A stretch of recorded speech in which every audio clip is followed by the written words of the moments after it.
Nate withdrew our daughter's entire $400,000 college fund and disappeared with his mistress overnight. I was sitting at our kitchen table, staring at empty account statements when Laurel walked in, her 12-year-old face oddly calm. "Mom, don't worry about Dad," she said, opening her laptop. "I've been tracking everything for months. He thinks he's smart, but he made one big mistake. He underestimated me." I still remember the moment I realized something was terribly wrong. Before we jump back in, tell us where you're tuning in from, and if this story touches you, make sure you're a subscriber, because tomorrow, I've saved something extra special for you. It was a Thursday morning, just after 7 a.m. I was making coffee when my phone pinged with a bank notification. Confirmation of wire transfer, $400,000. My hand started shaking so badly I dropped my favorite mug, ceramic shards scattering across our kitchen floor. "Anatalia? Everything okay down there?" Nate called from upstairs, his voice casual, like it was any other morning in our 18-year marriage. "Just dropped something," I managed to reply, staring at my phone in disbelief. There had to be a mistake.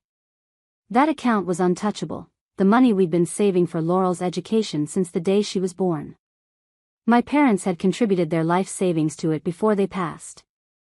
Nate's tech company had finally taken off 5 years ago, and we'd carefully invested every bonus. That fund was Laurel's future. I opened our banking app, fingers trembling as I navigated to the education savings account. Balance, $0. Last transaction, transfer completed at 3:17 a.m. 3 in the morning? I'd been asleep beside Nate then. Or at least, I thought I had been. I heard his footsteps on the stairs and quickly locked my phone. Something deep inside warned me not to confront him yet, not until I understood what was happening. Nate strolled into the kitchen, already dressed in his expensive gray suit, briefcase in hand. At 45, he still looked like the ambitious software developer I'd fallen in love with in college, tall, with salt and pepper hair he kept meticulously styled, and those intense blue eyes that could charm anyone. "You're heading out early," I said, trying to keep my voice steady as I picked up the broken mug pieces. "Big presentation today," he replied, not quite meeting my eyes. "The Westbrook merger. Could run late, so don't wait up."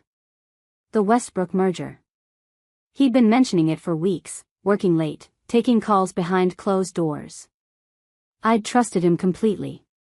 "Good luck," I said automatically. He hesitated at the door, looking back at me with an expression I couldn't quite read. For a second, I thought he might say something important. Instead, he nodded once and left. The moment his car pulled away, I ran upstairs to our home office and logged into all our accounts. Our joint checking account, which should have contained nearly $30,000, showed a balance of $726.13. Our emergency savings, gone. The investment portfolio we'd built together, liquidated. My head spun as I tried to make sense of it. Had we been hacked? Was Nate in some kind of trouble? I picked up my phone to call him, then stopped. The careful timing of these transfers, the middle-of-the-night activity, his early departure, something felt calculated. I searched his desk drawers, finding nothing unusual until I reached the back of the bottom drawer. There, hidden beneath old tax returns, was a small velvet jewelry box. Inside wasn't jewelry, but a small key. I recognized it immediately, the key to our safe deposit box at Meridian Bank. 40 minutes later, I stood in a private viewing room at the bank, staring at an empty safe deposit box. The documents that should have been there, our wills, property deeds, insurance policies, Laurel's birth certificate, all gone. "Mrs. Thompson? Is everything all right?" The bank manager, Robin, looked concerned. "When was this box last accessed?" I asked. Robin checked the records. "Yesterday afternoon, at 4:15 p.m. By your husband." I nodded, thanked him, and walked numbly to my car. Sitting in the parking lot, I finally called Nate's cell. Straight to voicemail. I tried his office. "Horizon Software, how may I direct your call?" the receptionist answered. "Hi, Gloria. It's Anatalia Thompson. Is Nate available? A pause. Anatalia? I thought. I'm sorry, but Nate resigned last week. Friday was his last day. The world tilted around me. That can't be right. He went to work today. The Westbrook merger presentation. There is no Westbrook merger, Gloria said gently. Anatalia, is everything okay? I hung up without answering and drove home in a fog of confusion and mounting dread.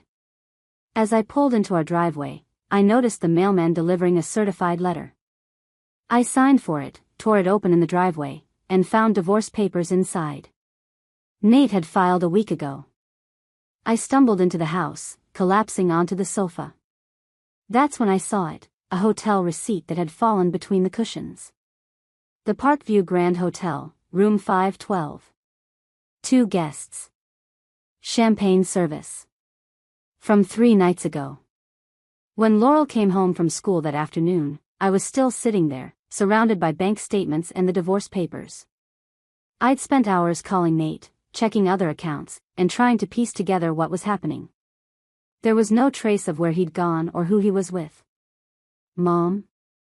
Laurel dropped her backpack by the door. What's wrong? I looked at my daughter, tall for 12, with her father's blue eyes and my dark hair, and realized I couldn't shield her from this. Honey, your dad, he's gone. And he took your college fund. I expected tears, confusion, maybe anger. Instead, Laurel nodded slowly, as if confirming something she already suspected. It's Monique, isn't it? She asked quietly. Who? Dad's friend from work. The one who always calls during dinner. Laurel sat beside me. He thinks I don't know, but I've seen the texts when he leaves his phone charging. I stared at my 12-year-old daughter in disbelief. Laurel, how long have you known about this? She shrugged. A few months. At first, I thought it was just work stuff. Then I saw the heart emojis and the weird messages. Why didn't you tell me? I wasn't sure what it meant, she said. And then I started noticing other things. Dad checking bank accounts late at night. Whispering on the phone in the garage. When he started asking weird questions about my college fund last month, I got worried. I felt like I was drowning. This can't be happening. Mom, don't worry about Dad, Laurel said, opening her laptop. I've been tracking everything for months. He thinks he's smart, but he made one big mistake. He underestimated me. Looking back, I can see our marriage had been unraveling for months, maybe years. I just refused to notice the threads coming loose.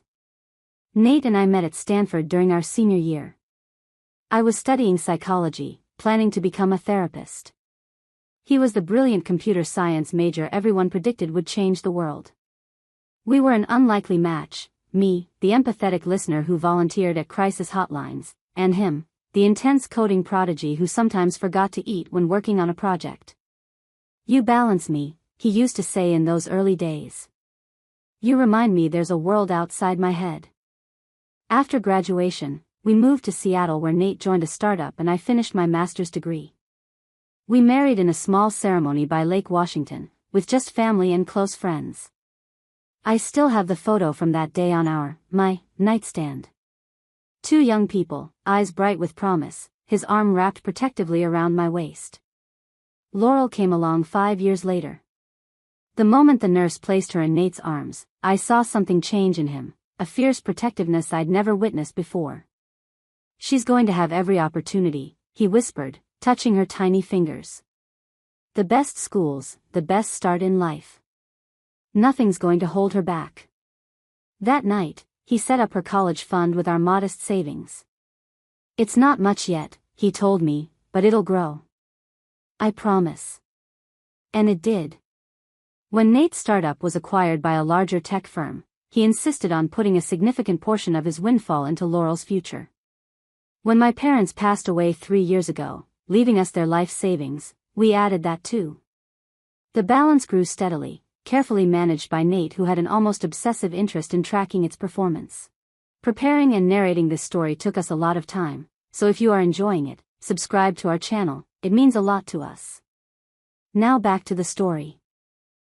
$400,000 by the time she's 18, he'd say proudly, showing me the projections. Enough for any university in the world, plus graduate school if she wants it. We built a comfortable life in the suburbs of Seattle. A 4-bedroom house in a good school district. Family vacations to Hawaii every other year.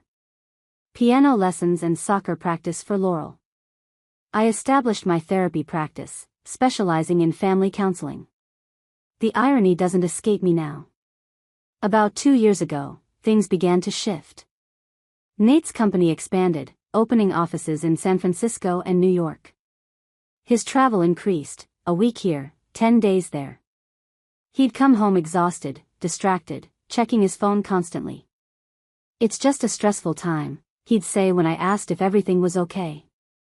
The new investors have high expectations. I believed him because I wanted to. Because the alternative, that my husband was slipping away, was too painful to consider. There were signs, of course. Phone calls he'd take outside. Late night, emergency work sessions. The growing distance between us, both physical and emotional. The way his eyes would glaze over when I talked about my day or Laurel's activities.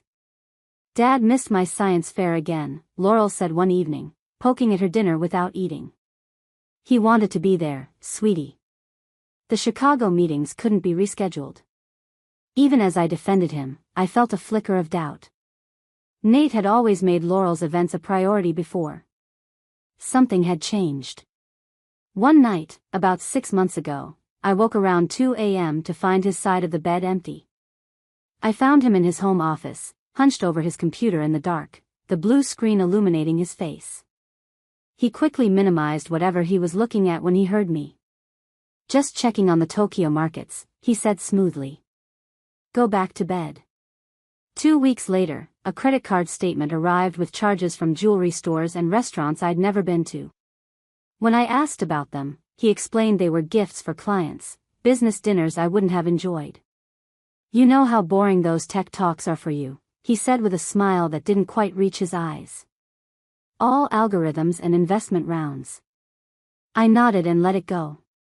After all, our finances were healthy, our daughter was thriving, and if my husband was working too hard, well, that was the price of success in the tech world. Wasn't it? Then came the subtle questions about our assets. How was my practice doing? Had I updated the beneficiaries on my life insurance? What was the current value of the house? Was Laurel's college fund still held in the same institution? Each question seemed innocent on its own. Strung together, they formed a pattern I couldn't, or wouldn't, see until it was too late. The last normal day was a Wednesday. Nate kissed me goodbye, told me he loved me, and said he'd pick up dinner on his way home. He texted that evening saying the meeting was running late. I fell asleep alone, with no idea that by morning, my life would be unrecognizable. In the weeks after Nate's disappearance, I began to see clearly all the warning signs I'd ignored. Like puzzle pieces scattered across months, they now formed a complete picture of betrayal. The first real sign came last Christmas. Nate had always been enthusiastic about holiday traditions, decorating the tree together, our annual Christmas Eve fondue dinner, matching pajamas for Christmas morning photos. But last December, he seemed distracted, almost annoyed by these rituals. "Do we have to do all this?" he asked while I was hanging stockings. "It seems like a lot of effort for just one day." When Laurel opened her present from him, a hastily wrapped gift card instead of the thoughtfully chosen presents he usually gave, her face fell. Later, I found the receipt showing he'd purchased it that morning at a gas station. Then came the password changes. Our accounts had always been open books to each other, shared logins, transparent finances. One evening in February, I tried to check our investment portfolio and discovered the password had been changed. "Oh, the company updated their security protocols," Nate explained casually. "I'll log in for you if you need something." He did, showing me only the main balance page before quickly logging out. When I asked about specific investments, he became irritated. "Can't you just trust that I'm handling it?" This is what I do for a living, Anatalia. The late-night phone calls started around March. I'd wake up at midnight or 1 a.m. to find Nate's side of the bed empty, his hushed voice coming from the garage or basement. Once, I walked downstairs for water and caught the end of a conversation. "I know it's complicated," he was saying, his voice softer than he ever spoke to me anymore. "But I promise, by summer it'll all be figured out." When he saw me, he quickly ended the call, claiming it was a colleague in Tokyo. Tokyo became his explanation for everything: late calls, weekend work sessions, even a mysterious weekend trip he took in April. "Major client crisis," he said, kissing my cheek distractedly before leaving with only a small overnight bag. I found the boarding pass stub in his jacket pocket later, not to Tokyo, but to Las Vegas. When I mentioned it, he had an explanation ready. The client changed plans last minute. We met in Vegas instead since it was more convenient for their team. "Didn't I tell you?" I knew he was lying, but confronting him felt impossible. Our marriage had developed fault lines I was afraid to examine too closely. Laurel noticed changes too. One evening in May, while Nate was on another business trip, she sat beside me on the porch swing. "Mom, is Dad okay? He seems different." "Different how, sweetie?" I asked, surprised by her observation. "He doesn't listen anymore. Last week I told him about winning the math competition, and he just nodded and kept texting. Then later he asked me how my art project was going, but I don't even take art." She pulled her knees to her chest. "And sometimes when his phone buzzes, he takes it to another room to answer." Children notice so much more than we give them credit for.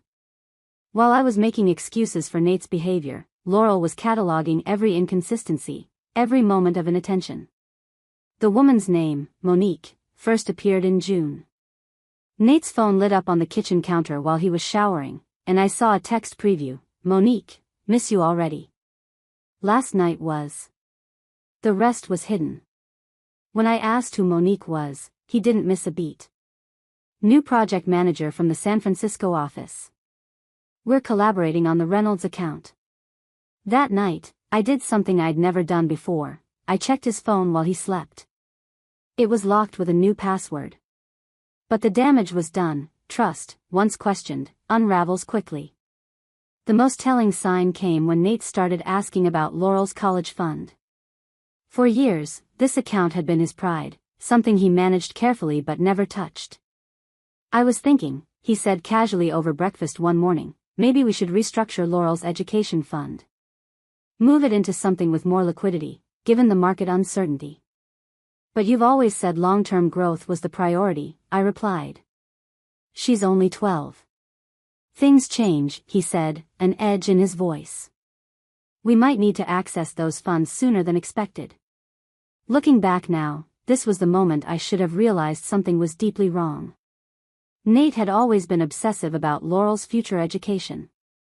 The fund was sacred to him, or so I thought. I couldn't imagine any scenario where he would consider it available for other purposes. Instead, I nodded and said we could discuss it later. Another thread pulled loose from the fabric of our marriage, another warning sign flashing red that I chose to ignore. And all the while, our daughter watched, observed, and apparently, began to plan. The morning after discovering the empty accounts, I sat at our dining room table surrounded by financial documents, trying to make sense of the devastation.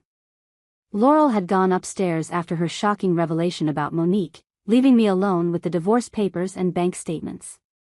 I called our family lawyer, Oliver Blackwell, who had helped with my parents' estate. His secretary put me through immediately. "Anatalia? Is everything all right?" Oliver had known us for years, had even attended Laurel's baptism. "No," I managed. "Nate's gone. He's taken all our money, including Laurel's college fund." Oliver's sharp intake of breath told me this wasn't a common divorce scenario, even for someone with 30 years of family law experience. "Tell me everything," he said, and I did: the mysterious wire transfers, the emptied accounts, the divorce papers. "I need you to come in immediately," he said when I finished. "Bring all the documentation you have. This goes beyond a divorce dispute. It's financial fraud. 2 hours later, I sat in Oliver's office while he examined everything I'd brought. His face grew grimmer with each page he turned. "Anatalia, I don't want to alarm you, but this is exceptionally calculated," he said finally. These weren't impulsive withdrawals. Based on the timing and pattern, Nate's been planning this for at least 6 months. 6 months? The betrayal felt even deeper. Half a year of lies while sleeping beside me, eating dinner with our daughter, maintaining the facade of our family. The divorce petition is particularly concerning, Oliver continued. He's filed on grounds of irreconcilable differences, but there's language here suggesting financial mismanagement on your part. What? That's absurd. I barely touched our investments. Nate handled everything. Exactly, Oliver said quietly.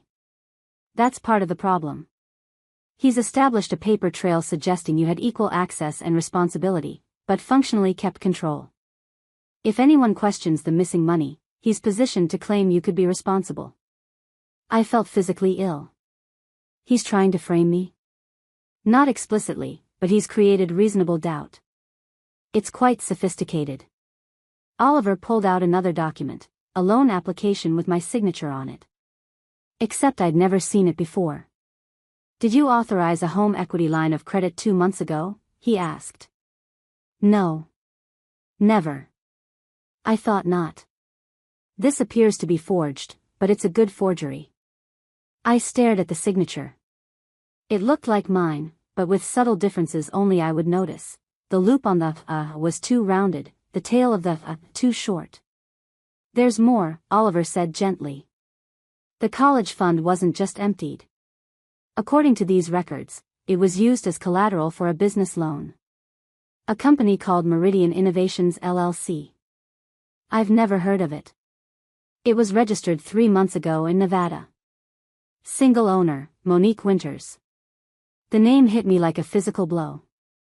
That's her. The woman Laurel mentioned. Oliver nodded grimly. The timing suggests Nate didn't just take the money for himself. He transferred it to this company, effectively giving your daughter's college fund to his associate. $400,000.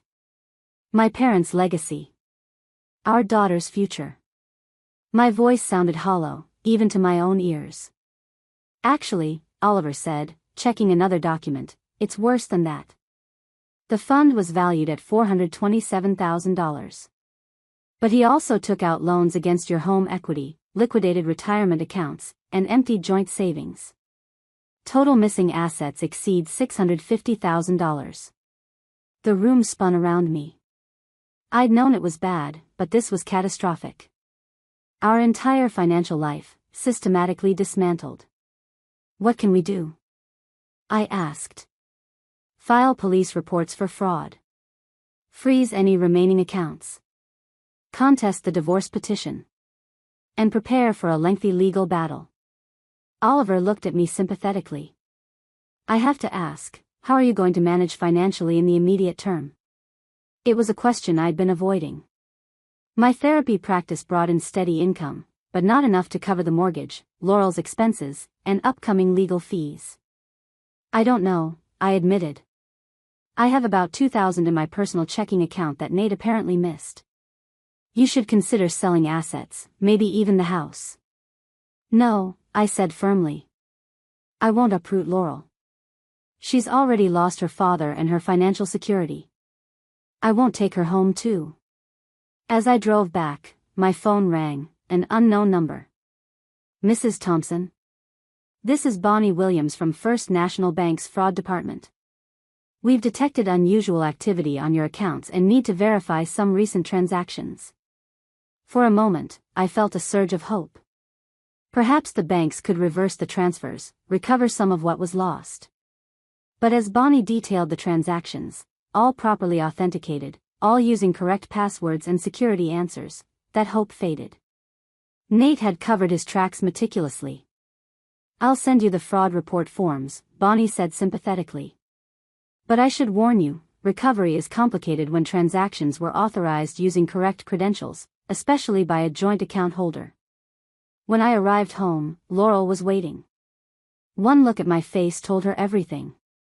"It's bad, isn't it?" she asked. I nodded, unable to shield her from the truth. "Your college fund, our savings, everything. Dad took it all." To my surprise, Laurel didn't cry. Instead, she opened her laptop. "I need to show you something, Mom." On her screen was a document titled Evidence Log. It contained dates, times, and screenshots, dozens of them, showing Nate's email exchanges with Monique, dating back nearly 8 months. "Laurel, how did you get these?" "Dad uses the same password for everything," she said matter-of-factly. "His birthday backwards plus the year you got married." It wasn't hard. I stared at my 12-year-old daughter in astonishment. While I'd been blind to Nate's betrayal, she'd been documenting it, preparing for the moment when it could no longer be denied. Here are the revised chapters to eliminate repetitive phrases. "Mom, I know this looks bad," Laurel said, her voice steadier than mine had been all day. "But I've been preparing for something like this." I watched my daughter, trying to reconcile the preteen who still slept with a stuffed rabbit with this suddenly composed young woman navigating her father's betrayal with such methodical precision. "How long have you been collecting this information?" I asked, scrolling through her evidence log. "Since February," she replied. "Remember when Dad missed my science fair for that emergency meeting in Chicago?" I nodded, the memory still painful. Laurel had won first place for her project on digital security vulnerabilities. I knew something was wrong because I saw a hotel confirmation email on his laptop that morning, for the Palms Resort in Las Vegas, not Chicago. She navigated to another folder labeled Location Evidence. I called the Chicago office that night to leave a message about my win. His assistant said he wasn't in Chicago at all that week. "So you started investigating your own father?" I couldn't hide my shock. Laurel's eyes flashed with a determination I'd never seen before. "I started protecting our family, Mom. Someone had to." She explained how she'd installed a keylogger on the family computer after becoming suspicious, a program that recorded every keystroke Nate made when he thought no one was watching. "It's how I got his passwords," she explained. "I didn't want to invade his privacy, but after I saw the emails to Monique about freeing up assets and starting fresh, I knew I needed more information." "Laurel, honey, this is..." I struggled to find the right words. "This is impressive but concerning. You're 12. You shouldn't have had to deal with this alone."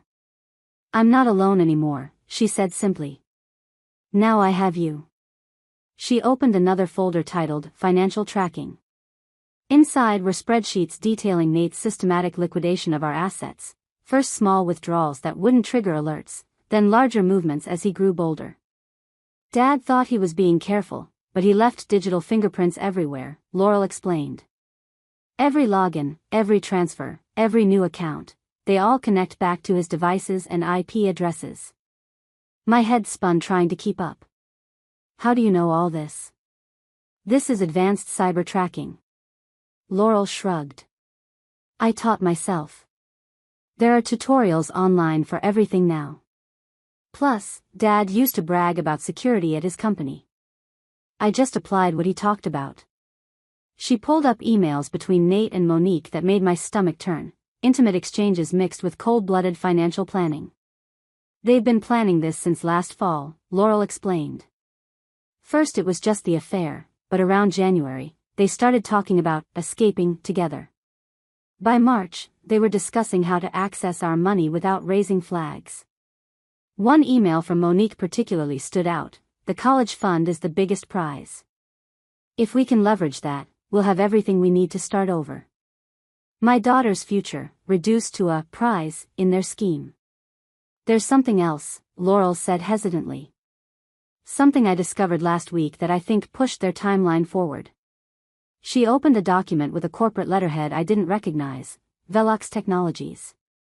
"What am I looking at?" I asked. "Monique's real reason for getting close to Dad." Laurel's voice hardened. "She works for a competitor. These are confidential product specifications from Dad's company that he shared with her. She's been extracting corporate secrets along with our money. The implications hit me immediately. You're saying this wasn't just an affair, it was corporate espionage? Laurel nodded. Dad didn't just betray us. He betrayed his company too. I think they accelerated their plans when I accidentally let slip at dinner last week that your brother works for Velux's legal department. My brother Wesley had recently joined Velux's compliance team. I'd mentioned it casually, never imagining the connection. I noticed Dad's expression change when I said Uncle Wesley's new job title, Laurel continued. He made an excuse to leave the table, and that night I caught him on the phone with Monique, saying they needed to move everything up. I felt simultaneously horrified and awed by my daughter's perceptiveness. While I'd been obliviously trusting my husband, Laurel had been connecting dots that even professional investigators might have missed. Why didn't you tell me sooner? I asked gently. I needed to be sure, she said, looking down. And I was gathering evidence. I wanted to have proof before I said anything. Evidence for what? For getting everything back. Laurel raised her eyes, fierce determination evident in her gaze. Dad and Monique think they've won. They think we're helpless victims who'll never recover from this.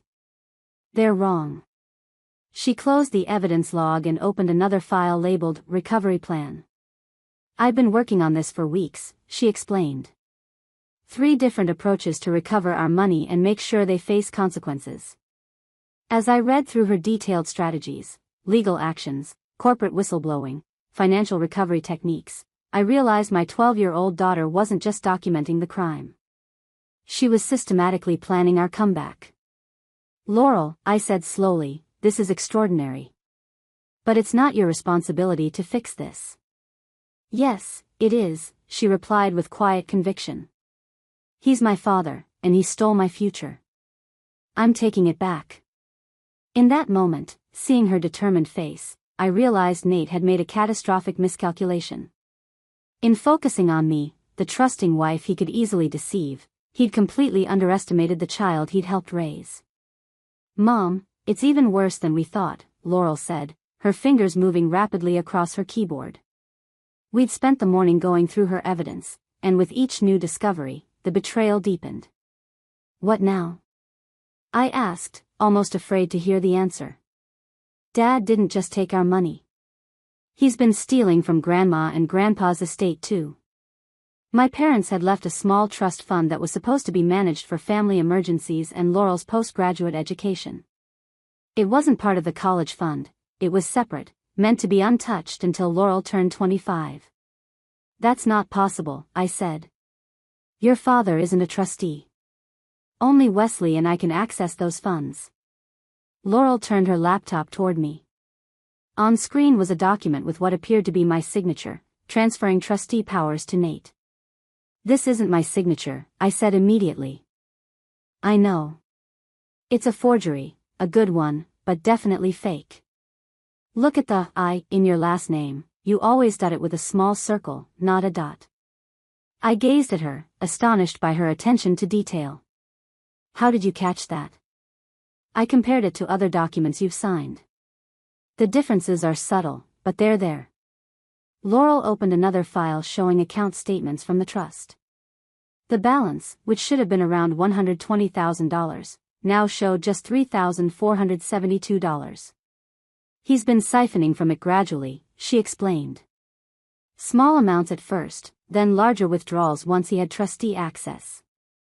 The final big transfer was Tuesday night, almost $90,000 in one go. The magnitude of Nate's deception was overwhelming. He hadn't just taken our current assets, he'd stolen our safety nets, our backups, anything that might have helped us recover. There's something else, Laurel said hesitantly. I think Dad and Monique have been planning this longer than we realized. Look at this. She displayed incorporation documents for Meridian Innovations LLC, the company Oliver had mentioned. It had been established 9 months ago, not 3 as we'd initially thought. That was before they even started talking about money in their emails, I said, confused. Exactly. I think their relationship began as corporate espionage, and the romantic affair came later, a cover for what they were really doing. I thought back to Nate's increased travel schedule last year, his new client meetings in San Francisco where Monique was based. According to these bank records, Dad has been making small deposits into Meridian's account since its formation, Laurel continued. But the big transfers only started 3 months ago. She pulled up a complex financial flow chart she'd created, showing money moving from our accounts through various shells before landing in Meridian Innovations. Dad created this elaborate laundering system.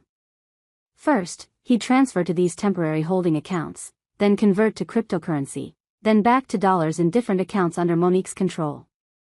How could he possibly think he'd get away with this? I asked. It's not just unethical, it's criminal. Because he doesn't think we're smart enough to figure it out, Laurel said, her voice hardening. In his emails to Monique, he calls us his clueless dependents who wouldn't know a Bitcoin from a baseball. The casual cruelty of his dismissal stung almost as much as the theft itself. There's one more thing, Laurel said, hesitating. I found evidence Dad's been recording your therapy sessions. What? How is that possible? He installed spyware on your work laptop last year. It activates the microphone during your virtual sessions. She indicated a folder of audio files. He's been collecting information on your clients. That's a serious privacy violation. Those sessions are confidential. My mind raced through the potential damage to my clients and practice. I think he was looking for anything he could use against you if you contested the divorce, Laurel explained. Or maybe leverage if clients had valuable information. The violation felt intensely personal. Nate hadn't just stolen our money, he'd invaded my professional life, endangered my clients' privacy, and weaponized the trust people placed in me. Have you told anyone else about all this? I asked, suddenly worried about the potential danger. This wasn't just a husband abandoning his family, it was organized financial and corporate fraud. Just Uncle Wesley, Laurel admitted. I emailed him some of the Velox documents yesterday. I thought he should know, since he works there now. You contacted Wesley? I was surprised. Laurel and my brother weren't particularly close. I needed an adult who would believe me, she said quietly. Someone who wouldn't think I was just a confused kid making things up about Dad. The implication hit me hard. You thought I wouldn't believe you? Laurel looked down. You always trusted Dad completely. Even when things didn't make sense, you found ways to explain them. Her words were a painful truth. I had been willfully blind, making excuses for Nate's behavior long past the point of reason. Wesley called this morning while you were with Mr. Blackwell, Laurel continued. He's taking the evidence to Velox's security team today. He said it's significant. I pulled my daughter into a hug, trying to process everything she'd uncovered. What had started as a husband stealing his family's savings had expanded into corporate espionage, identity theft, and privacy violations that could impact dozens of innocent people. Laurel, I said gently, what Nate and Monique have done goes beyond just hurting us. This is serious criminal activity. I know, she replied, meeting my eyes. That's why I've been documenting everything so carefully. We're not just going to get our money back, Mom. We're going to make sure they can't do this to anyone else. In her determined gaze, I saw not just my child, but a formidable adversary Nate had never anticipated creating. We need a plan, I said, sitting across from Laurel at our kitchen table. It was nearly midnight, but neither of us could sleep. A real, comprehensive plan that doesn't put you at risk. Laurel pushed her laptop aside and rubbed her eyes. For the first time all day, she looked like what she actually was, an exhausted 12-year-old whose world had been shattered. I've been thinking about this for weeks, Mom, she said. I have everything mapped out. Show me, I replied, trying to project calm confidence despite my inner turmoil. Laurel opened a document titled Operation Recovery and turned the screen toward me. It was organized into 3 phases: evidence collection, legal action, and financial recovery. Evidence collection is mostly complete, she explained. I've backed up everything on 3 separate drives hidden in different locations. One is with my friend Gloria's family, her mom's a judge. I raised an eyebrow. You gave evidence to Gloria's family? Just the encrypted drive. They don't know what's on it. I told them it was for a school project and needed safekeeping. She continued outlining her strategy. Phase 2 is where we are now, taking legal action. Her plan was methodical: file police reports for fraud and identity theft, report the forged documents to relevant institutions, contest the divorce filing, and contact Nate's company about the corporate espionage. Laurel, I interrupted, some of this is already happening. Uncle Wesley is talking to Velox, and Oliver is handling the legal side. I know, but we need to coordinate everything. Her voice took on an urgency that concerned me. Dad and Monique planned this for almost a year. We need to be just as thorough in our response. And phase 3? I asked. Financial recovery. This is trickier. She showed me a detailed flowchart tracking the movement of our stolen funds. Most of the money eventually landed in Meridian Innovations, which they control. But they've started moving it again, probably because they realized I was tracking them. How would they know that? Laurel looked slightly guilty. I may have left some digital fingerprints when accessing Dad's cloud accounts. Nothing obvious, but enough that someone paying attention might notice. So they know someone's watching them? Maybe. Or they're just being cautious. She pointed to recent transactions on her chart. They've started converting large amounts to cryptocurrency, which is harder to trace. I took a deep breath, trying to process everything. Laurel, I'm incredibly impressed by what you've accomplished, but this is becoming dangerous. These people have stolen over $500,000 and committed corporate espionage. We need to let the professionals handle it from here. But Mom. No buts, I said firmly. You've done amazing work gathering evidence, but from now on, we work through proper channels. Police, lawyers, financial fraud specialists. Laurel's face fell. They'll be too slow. Dad and Monique could disappear with everything before the system even processes our first report. That's a risk we'll have to take, I insisted. I will not put you in danger, no matter what's at stake. She was silent for a moment, then nodded slowly. Okay, but can I at least help organize the evidence for the authorities? Make it easier for them to follow the trail? That seems reasonable, I agreed, relieved she wasn't fighting me on this. But no more hacking or tracking. Promise me. I promise, she said, a little too quickly. I should have recognized the calculating look in her eyes, the same expression Nate got when he was telling me what I wanted to hear while planning something entirely different. The next morning, Wesley arrived at our house with a man he introduced as Aaron Fitzgerald, head of security for Velox Technologies. Mrs. Thompson, I've reviewed the documents your daughter sent, Aaron said gravely. They constitute a serious breach of corporate security and intellectual property theft. Please, call me Anatalia, I replied, still processing that my 12-year-old had initiated corporate whistleblowing. What happens now? We're preparing to file criminal charges against both Nathaniel Thompson and Monique Winters, Aaron explained. The evidence is compelling, particularly the technical specifications that were transmitted outside the company. Wesley put his arm around my shoulders. This is bigger than we initially thought, sis. Nate didn't just steal your money, he sold company secrets that could be worth millions. Aaron nodded. Velox is prepared to cooperate fully with your personal legal actions against Mr. Thompson.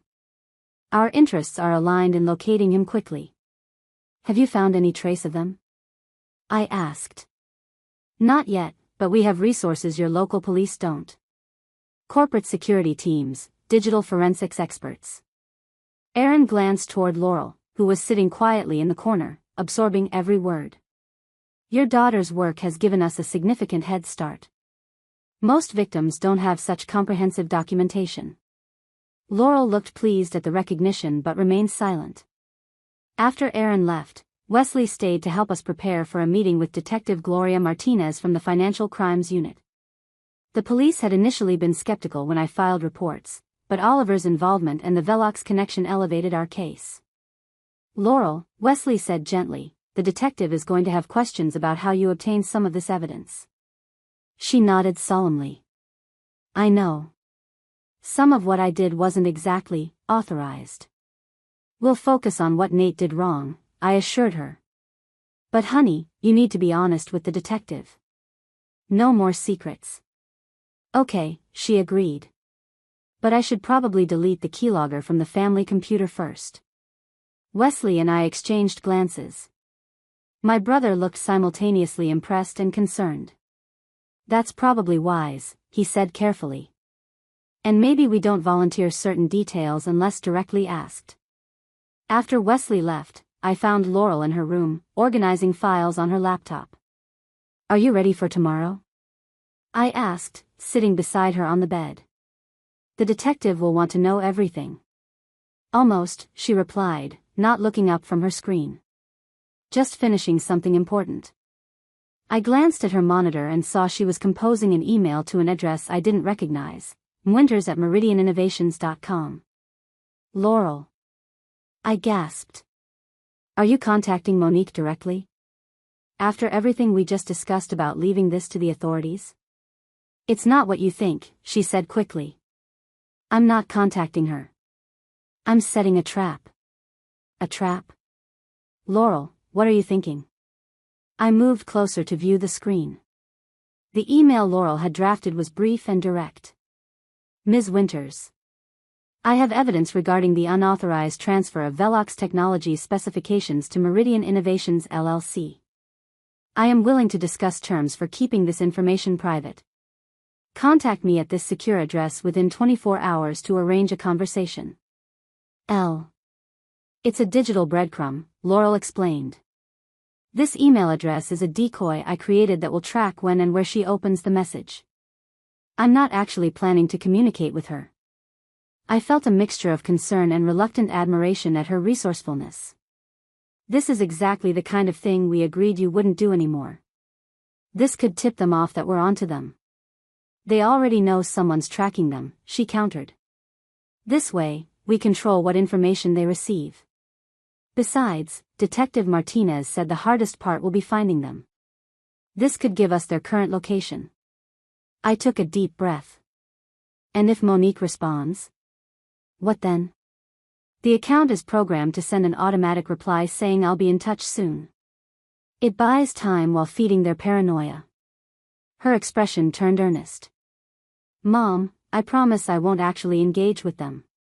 This is just to help the authorities locate them. I weighed my options. On one hand, Laurel's logic made sense. Finding Nate and Monique quickly was crucial to recovering our money. On the other hand, I was uncomfortable with my child taking such active measures. Let me talk to Wesley first, I said finally. If he thinks this approach might help and won't compromise the investigation, we'll consider it. Laurel's face brightened. Really? Consider it, I emphasized. And only if we get approval from both Wesley and Detective Martinez. To my surprise, when I called Wesley, he didn't immediately reject the idea. It's unorthodox, he admitted, but it might actually work. The tracking pixel technology is commonly used in marketing emails. It's not illegal, just clever. But is it safe?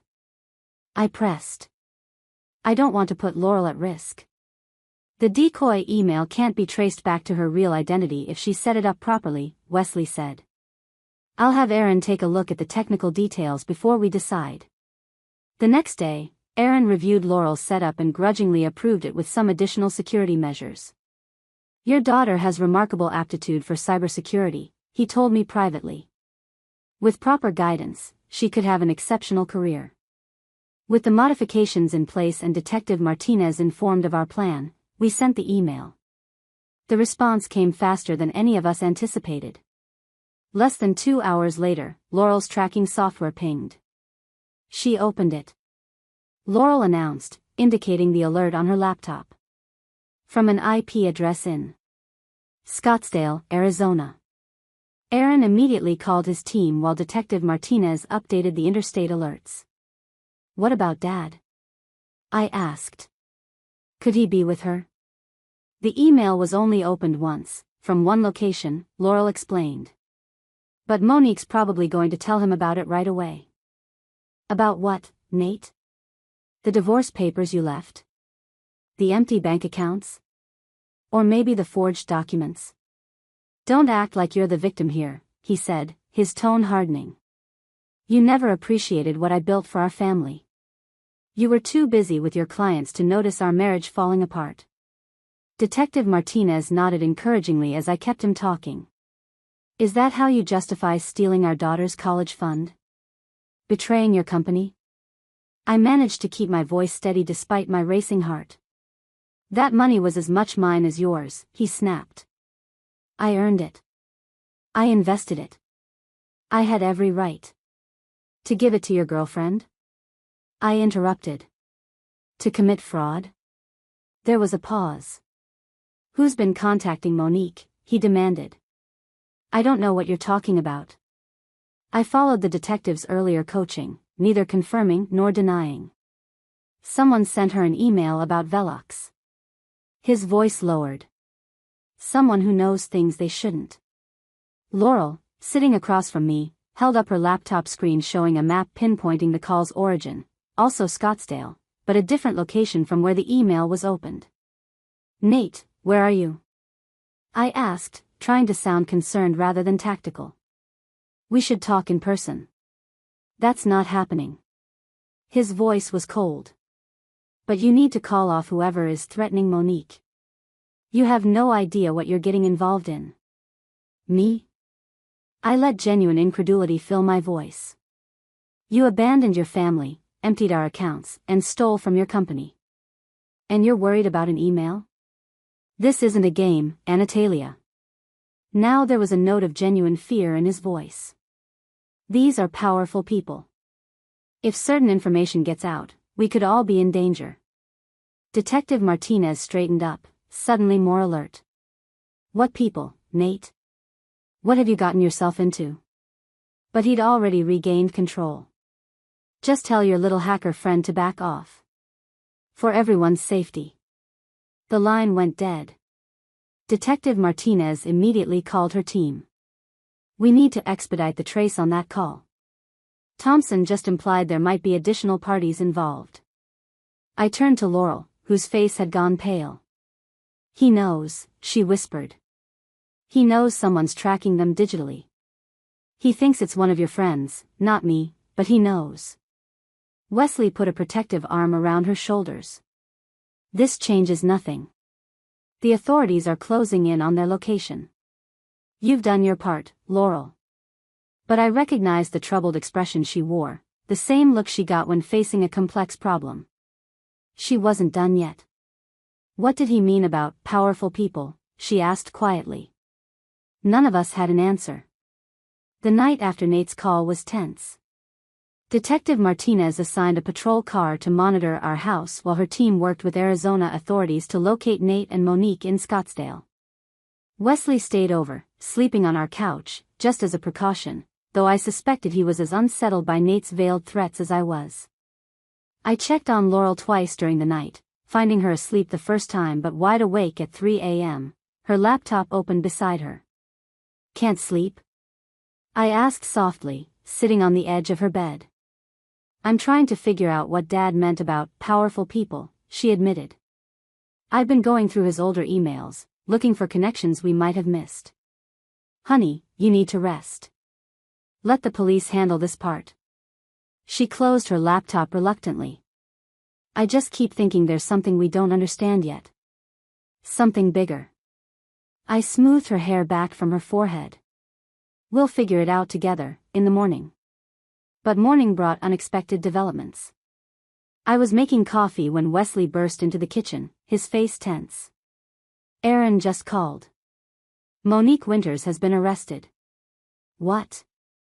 How? I nearly dropped the coffee pot. Scottsdale police picked her up trying to board a private flight to Mexico. She had 3 laptops and over $50,000 in cash with her. Wesley looked grim. But Nate wasn't with her. She left him behind? I couldn't mask my surprise. Looks that way. Wesley checked his phone as it buzzed with a message. Aaron says they're questioning her now, but she's demanding immunity in exchange for information about bigger players. My mind raced. So Nate wasn't just being paranoid. There really are other people involved. Before Wesley could respond, Laurel appeared in the doorway, already dressed for school. Is it true? They caught Monique?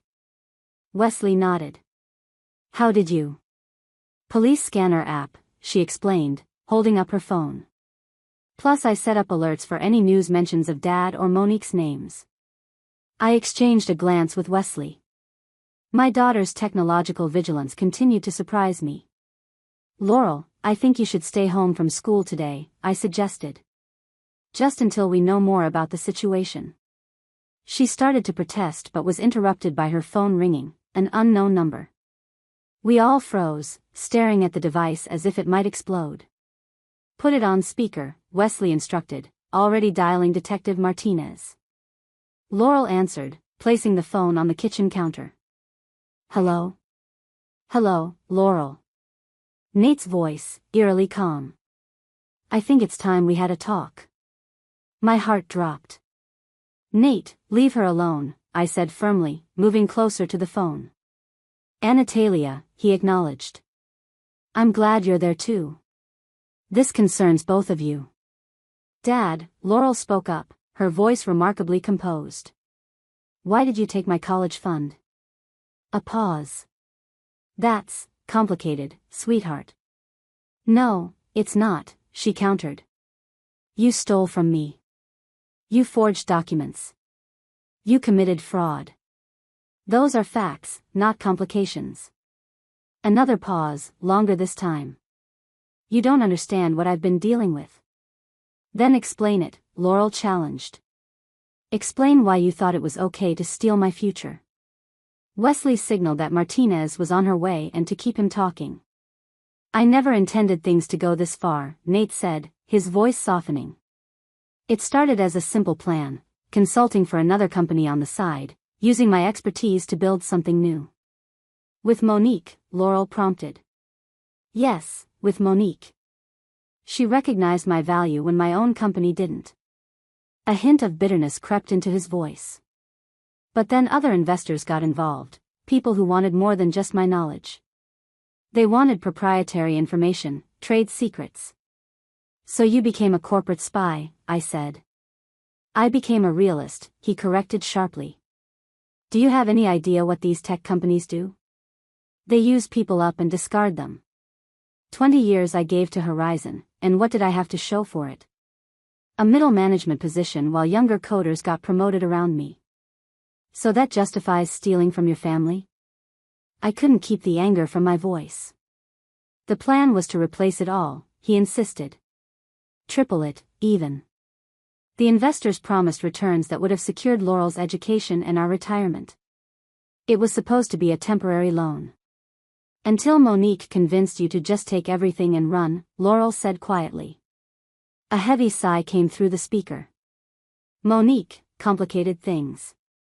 She had her own agenda with the investors. I didn't realize until recently that I was just another asset to her, another resource to exploit. Where are you, Dad? Laurel asked directly. Somewhere safe, for now. But not for long. His voice dropped. They know Monique's been arrested. They think I might talk.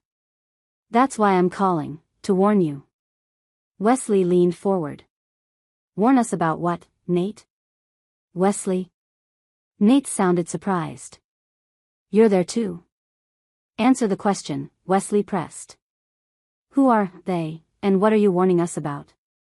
The people behind Meridian Innovations, Nate replied after a moment. They're not just tech investors, they're using the company to launder money from other operations. When I realized what was happening, I tried to back out, but by then I was in too deep. So you took our money for what, leverage? Protection? I asked. For escape, he admitted. But Monique had other plans. She was working directly with them the whole time, monitoring me. Laurel's expression sharpened. The tracking software on Mom's computer, that wasn't your idea, was it? A sharp intake of breath. How do you know about that? I found it, she said simply. Just like I found all your emails, your fake accounts, and the evidence of everything you've done." Silence stretched for several seconds. When Nate spoke again, his voice had changed, tinged with something like respect or fear, or both. "It was you," he said slowly. "Not some private investigator or corporate security. You've been the one tracking us." Laurel met my gaze across the counter, and I nodded slightly. "No more secrets." "Yes," she confirmed. "From the beginning." A stunned laugh. "My God. My own daughter." Another pause. "Laurel, I underestimated you. But you need to understand, these people are dangerous. If they think you have evidence against them." "I don't just have evidence against them," Laurel interrupted. "I have everything, Dad. Every transaction, every communication, every connection. And it's all been shared with the proper authorities." The sound of a door opening came through the speaker. Nate's voice became urgent, nearly a whisper. "They're here. Listen carefully, there's a safety deposit box at First National under your grandmother's maiden name. The key is..." The call abruptly ended. Wesley was immediately on his phone to Aaron and Detective Martinez, reporting the conversation. I pulled Laurel into a tight hug, my heart pounding with fear and a strange, fierce pride. "Do you think he's really in danger?" she asked, her voice muffled against my shoulder. "I don't know," I answered honestly. "But whatever happens next, we're facing it together." Detective Martinez arrived within minutes of the call ending, accompanied by 2 officers. "We need to move quickly," she said, already coordinating with Arizona authorities. Thompson's last known location was a motel outside Phoenix, but that call came from somewhere in Tempe. "What about the safety deposit box he mentioned?" I asked, grabbing my purse. "We'll check it out, but first we need to secure you and Laurel." She turned to my daughter. "Any other devices or accounts he might try to contact you through?" Laurel shook her head. "I've locked everything down since last night. He shouldn't have any other way to reach us directly."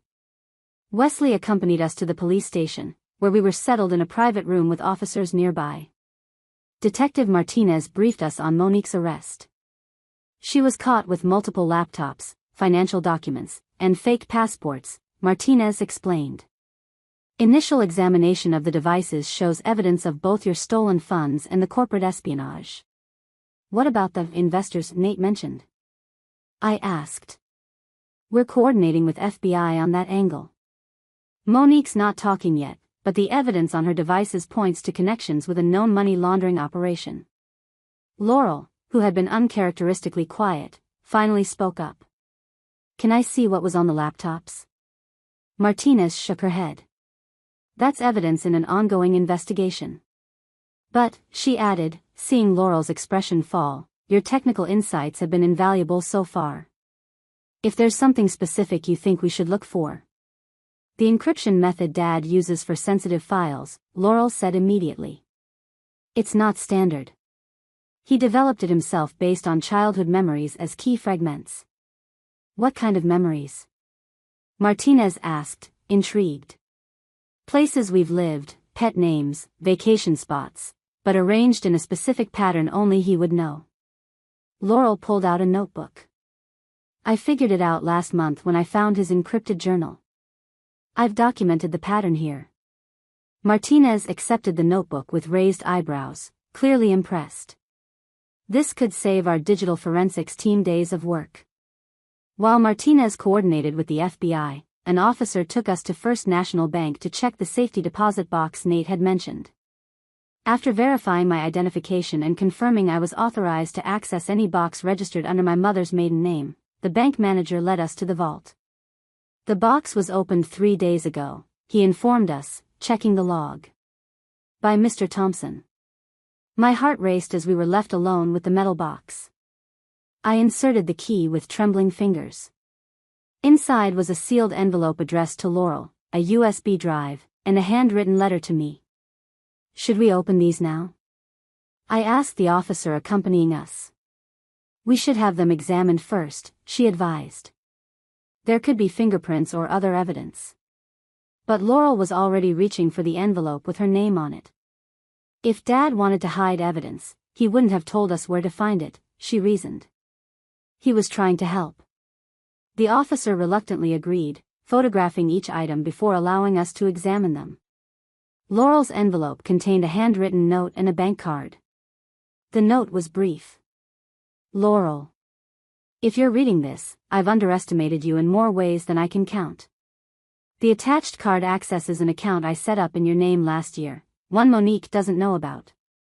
It contains $150,000, about a third of your college fund. I know it doesn't make up for what I've done, but it's a start.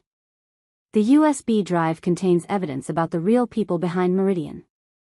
Be careful who you share it with. Some of them have connections in law enforcement. I'm sorry I wasn't the father you deserve. Dad.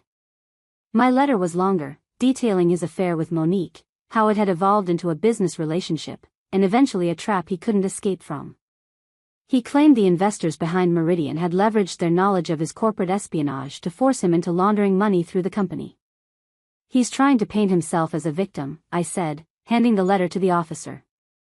Claiming he only took our money to escape their control. Maybe, Laurel said thoughtfully. Or maybe he's telling the truth, at least partly. The transfer patterns changed about 3 months ago, became more erratic, less careful. That could indicate external pressure. Martinez returned as we were discussing the USB drive's contents. We've just received word, she said gravely. Thompson's been found. My heart stopped. Is he alive, but injured? Phoenix police responded to reports of a disturbance at a warehouse. They found him unconscious with signs of assault. He's in surgery now. Laurel's face paled. He really was in danger. It appears so, Martinez confirmed. 2 other individuals were apprehended fleeing the scene. We believe they're connected to the investment group behind Meridian. The officer handed Martinez the USB drive and our letters. They left these in a safety deposit box. The drive supposedly contains evidence about the people who attacked him. Martinez examined the drive carefully. We'll have our cyber team analyze this immediately. In the meantime, I'm arranging protective custody for both of you until we can determine the full scope of the threat. No, Laurel said firmly. We need to access that drive now. Dad said some of these people have connections in law enforcement. If we wait for the official channels, the evidence might disappear. Martinez looked skeptical. Laurel, I understand your concern, but proper procedures. The drive is probably encrypted anyway, Laurel continued. You'll need someone who understands Dad's methods to access it. Wesley stepped forward. Detective, my sister and niece have been through enough. If Laurel says she can help access this evidence quickly, I believe her. And time could be critical here. After some negotiation, a compromise was reached. Laurel would work with one of the department's cyber specialists to examine the drive, under strict supervision. As we walked toward the tech room, I pulled Laurel aside. Are you sure about this? These people hurt your father. They could be dangerous. Laurel met my eyes with a determined gaze that seemed too mature for her 12 years. That's exactly why we need to stop them, Mom. Dad made terrible choices, but he tried to protect us in the end. Now it's our turn to make sure justice happens, the real justice, not just for us, but for everyone they've hurt.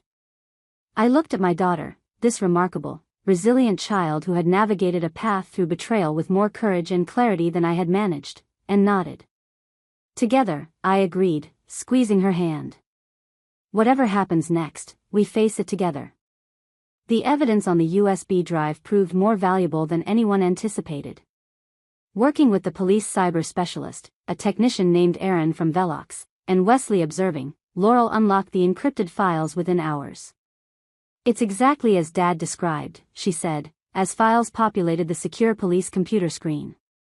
Financial records linking Meridian Innovations to 3 other shell companies, all apparently controlled by someone named Victor Donovan.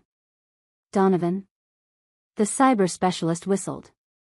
That's a name we've been hearing about. The drive contained meticulously organized folders of bank transfers, communications, and corporate documents revealing an elaborate money laundering operation using tech startups as fronts. According to the timestamps, Nate had compiled these records secretly over the past month, apparently planning his exit strategy. This explains why they came after him, Wesley said grimly. He wasn't just leaving, he was gathering evidence against them. Detective Martinez entered the room as we were reviewing the files. Thompson's out of surgery, she announced. He's stable but still unconscious. And we've got some news on Victor Donovan. FBI has had him on their watch list for months. He's suspected of using tech investments to launder money for an international network. Will my dad face charges? Laurel asked directly. Martinez exchanged glances with Wesley. That's complicated. He's clearly involved in serious criminal activity, but this evidence suggests coercion at some point. And his cooperation could be valuable in prosecuting bigger players. So he might get a deal, I translated. Possibly. But even with the best possible outcome, he's looking at significant legal consequences. As the reality of our situation settled in, practical concerns began to surface. With our accounts emptied and our financial future uncertain, we faced immediate challenges. You're welcome to stay with me until things stabilize, Wesley offered as we left the police station under protective escort. Thanks, but we need to maintain some normalcy, I replied, glancing at Laurel. She needs her home, her routine. What about money? He asked quietly, while Laurel walked ahead with the officer. I can help with expenses for a while.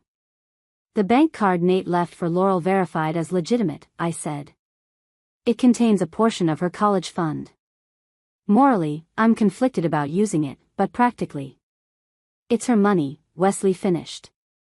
He stole it, then returned part of it. Using it doesn't absolve him. That evening, settled back at home with a police car parked outside, Laurel and I sat at the kitchen table making lists.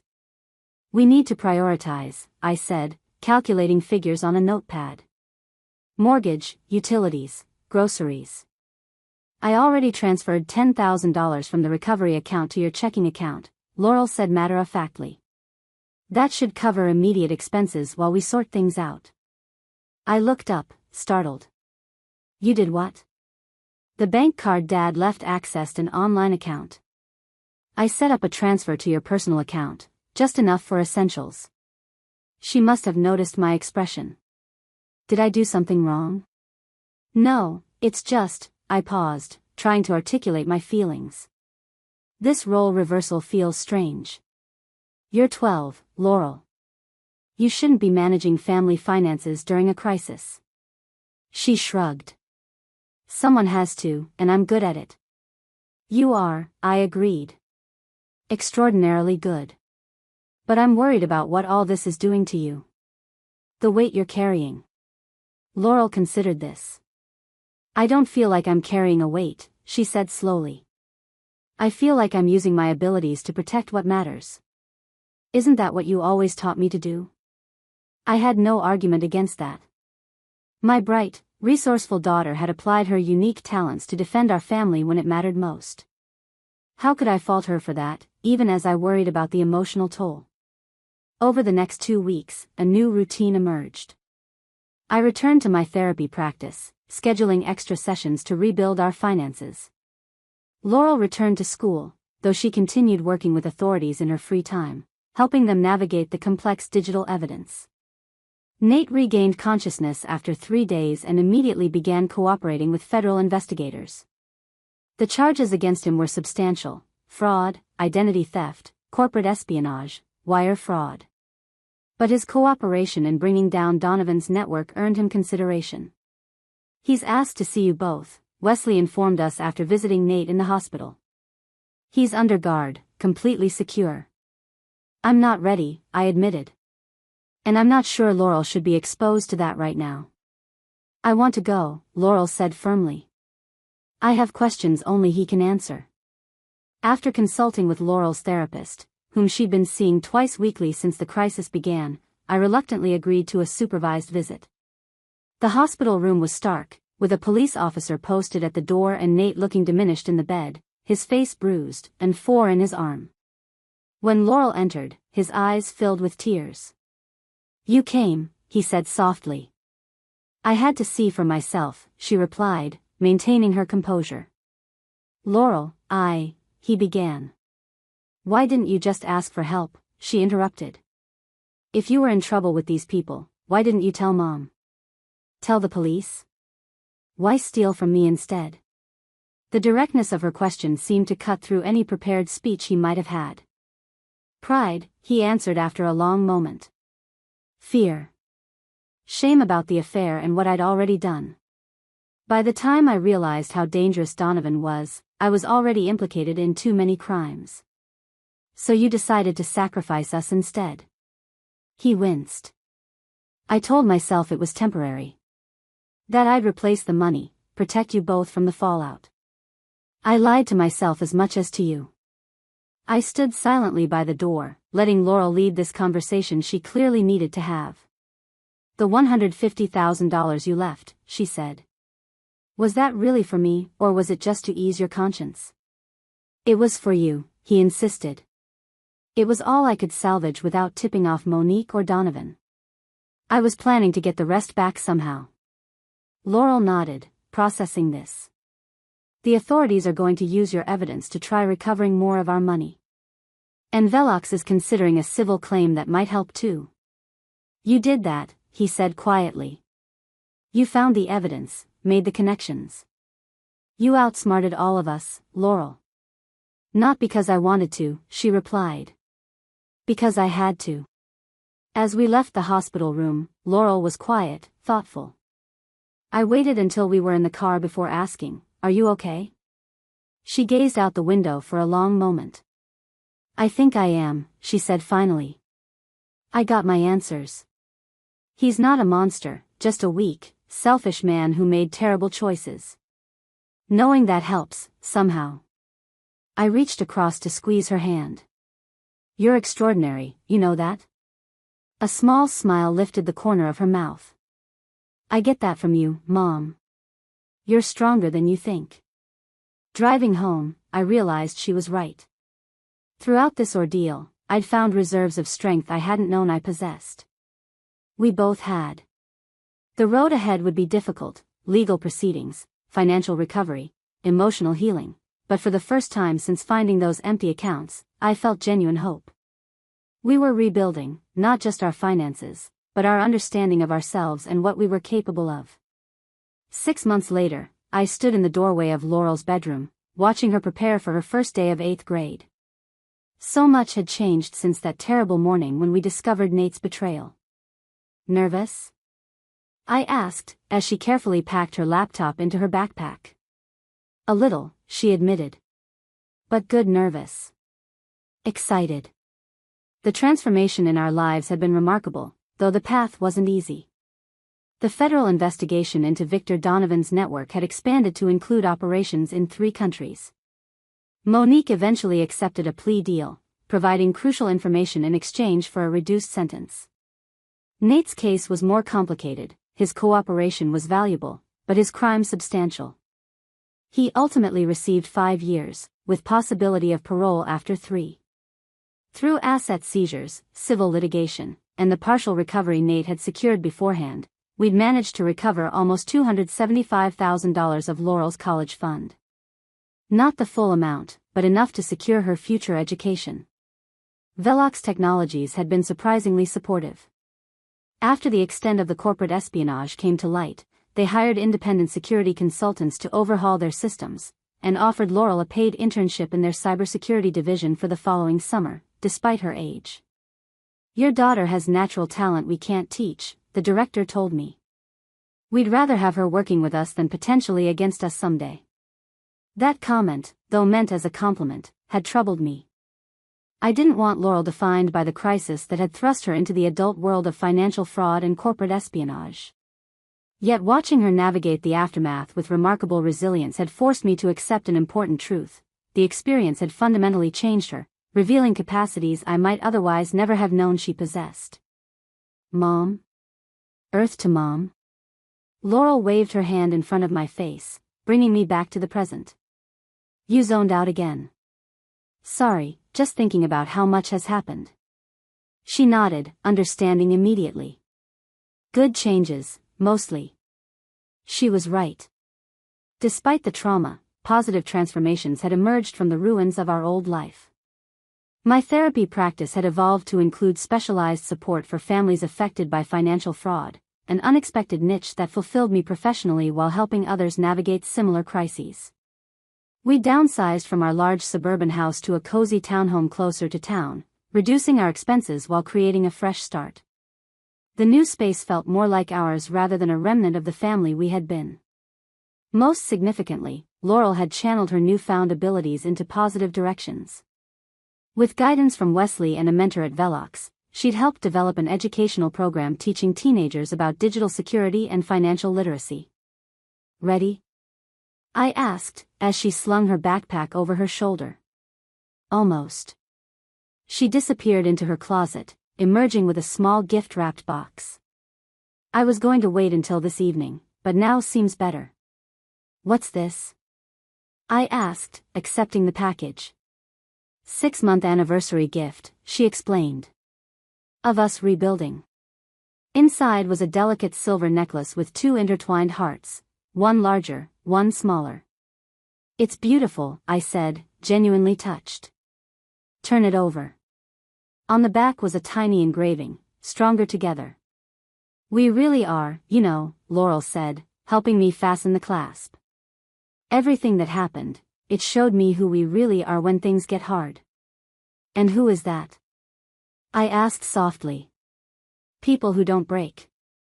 People who find solutions instead of just problems. She gave a small smile. People who are pretty good in a crisis.